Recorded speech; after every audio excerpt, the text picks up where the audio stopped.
আলাইকুম গাইস, আমাদের বাসায় এসিড পরিষ্কারের কাজ চলছিল।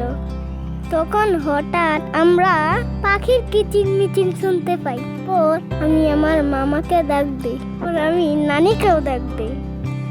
তারপর আমার নানি অনেক চেষ্টা করে ভার করতে পারলো না ছানাগুলো। তারপর এসি ঠিকার লোকদের ডাক দেয়। তারপর তারা এসে অনেক চেষ্টা করে পাখির ছানা বার করার জন্য। এসি ঠিক করার লোকটি রাতে দেখতে পারি কিউট কিউট দুইটি পাখির ছানা। তারপর আমার মাথায় চিন্তা হলো ওদের কোথায় রাখবো। তারপর আমার নানুকে ডাক দিয়ে বলি, নানু বাড়ি থেকে খাঁচা এনে দাও ওদের জন্য। আমার নানু ওদের জন্য খাঁচা আনে। তারপরে পাখির কি হলো তার জন্য পরের ভিডিওর জন্য অপেক্ষা করুন। Tata, subscribe, like, share.